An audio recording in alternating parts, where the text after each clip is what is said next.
es anunciar cuál va a ser la respuesta con respecto al vencimiento del plazo para instrumentar los servicios de salud y de salud laboral en las empresas que tienen entre 5 y 50 empleados.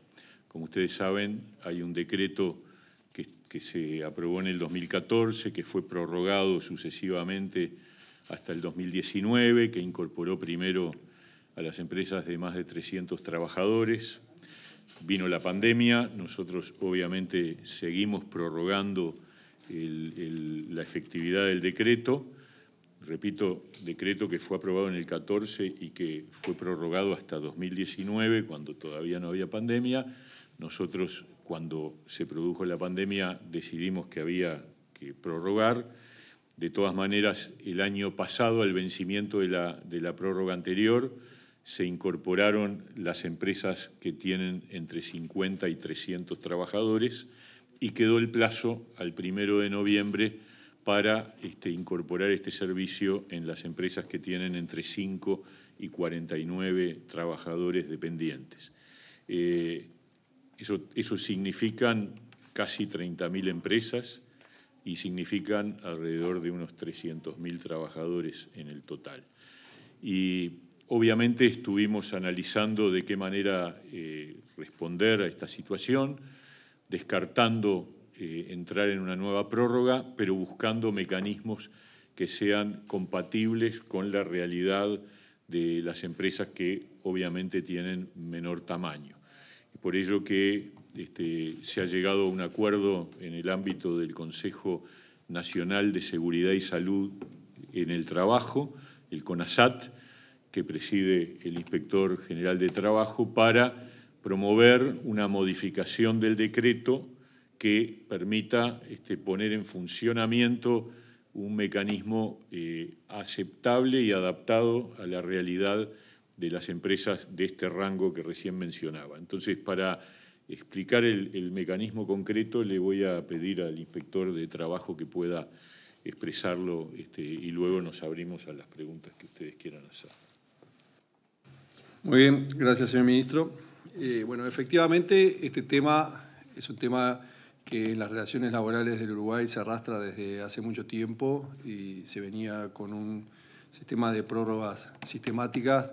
A nosotros, desde el momento en que asumimos en el Ministerio de Trabajo, nos preocupaba buscar una solución definitiva que conformara el escenario completo que hay que ver acá. Ese escenario es un escenario de, primero que nada, resguardar los derechos de los trabajadores. Segundo, que las empresas estuvieran frente a un mecanismo viable. Y la manera que encontramos de hacerlo fue, como es nuestro estilo, la manera de buscar el acuerdo. Acá participaron en la construcción de esta solución todos los actores sociales implicados en la cuestión, que se sientan en la mesa del CONASAT.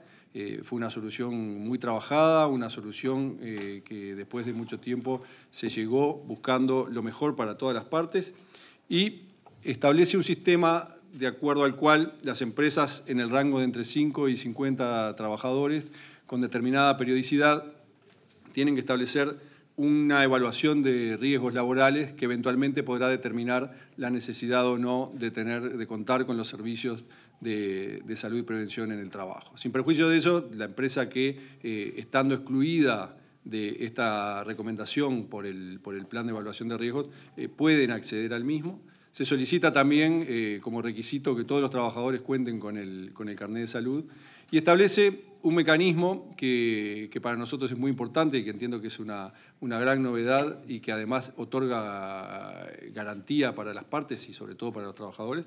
Establece un mecanismo por el cual la Inspección General del Trabajo, en el caso de detectar áreas de actividad en este rango de empresas en las cuales, sin perjuicio de objetiva o subjetivamente no estar condicionadas a tener los servicios, pueda intimar la integración de los mismos, por lo cual creemos que es una solución que abarca todos los aspectos de esta problemática y que le brinda a empresas y trabajadores garantías y certezas para poder continuar trabajando en el camino de cada vez tener trabajos más seguros desde el punto de vista físico y desde el punto de vista psicosocial.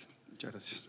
Es importante agregar que va a haber un examen periódico de carácter semestral al menos por parte de un prevencionista debidamente acreditado que va a analizar la realidad y la situación de cada una de las empresas y eventualmente podrá determinar que tenga que haber un servicio de salud laboral permanente en virtud de los riesgos que se hayan advertido a partir de ese examen.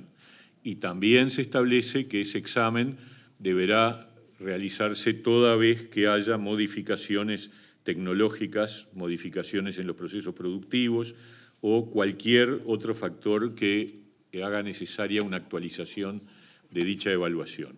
O sea, el sistema pasa a ser un sistema de monitoreo a través de prevencionistas que detecta dónde están los riesgos y que establece en qué casos realmente es imprescindible tener un sistema de salud ocupacional permanente.